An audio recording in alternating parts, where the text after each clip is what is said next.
مرحبا واهلا وسهلا فيكم من على الجبل من ألتنشتاين في ألمانيا. حبيت بس أفرجيكم على المنظر الحلو.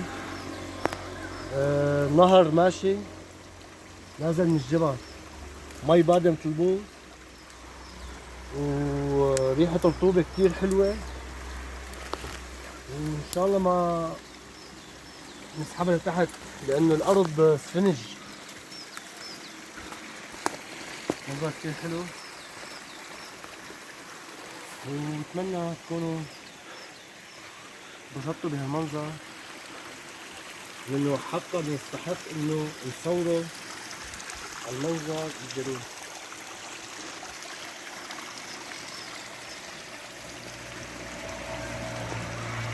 طبعا تحت في عائلات كثيرة ألمان مشكلين، يعني لأنه البحيرة اللي بيجي فيها على طول. أنا بالعادة إحنا بنجي يعني ما فيها كثير، يعني على هوا ما بنشوفها 20 متر مثلا.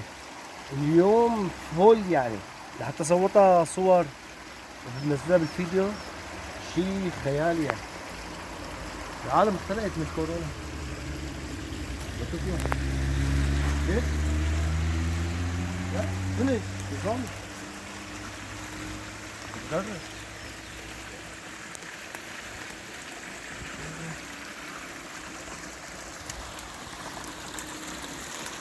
إذا خاصة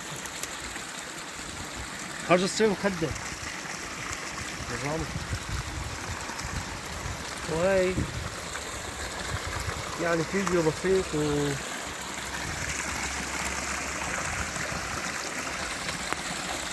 شاء الله يكون عجبكم.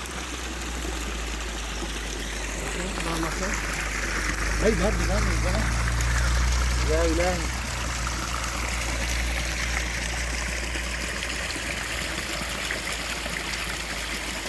أنا عم تخيل تطلع لي بقلاوية ما بتقرصش على أول الجبال ماشي.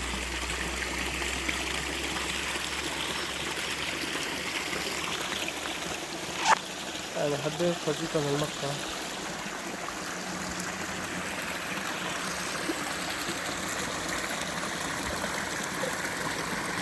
هاي المي نظيفة 100% يعني طالعة نازل من الجبل يعني.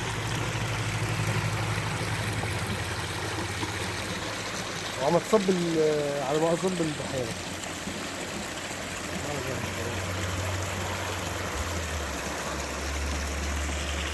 يعني والله لو ما وضع الكورونا وهالقرف هذا والحظر كذا، العالم تطلع بتصير هو يعني الواحد بيجيب لحماته بيجيب اغراضه بيجيب هو العالم يعني. جو حلو، ريحة رطوبة حلوة، المي باردة، جو خيالي حلو، بس ممنوع تطلع إلا إذا كنت أنت وعائلة أوكي تطلع، غير هيك لا. طيب عطلة وقاعد بالبيت، الجو حلو يعني، تاركين الشباب بالبيت وجايين نستطلع. بس ابو سمره ما ينسي عنك، هذا الفيديو لك ها، فيديو احمر.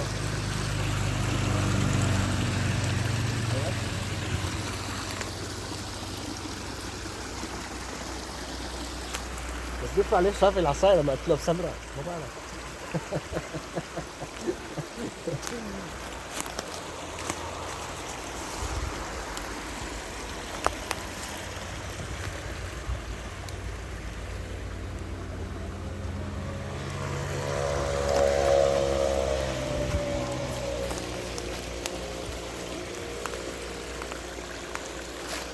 ان شاء الله تكونوا استمتعتوا بهالمنظر هذا. يعني حبيت والله صراحة عن جد شيء بياخذ العقل، حبيت فرجيكم عليه وهيك تحسوا بالشغل اللي انا ساعد فيه هلا. ونتمنى السلامة للجميع، ونتمنى هيك رب العالمين يبعد عنا الوباء هذا والغلاء، ودمتم سالمين. نلقاكم في فيديوهات جديدة، والسلام عليكم.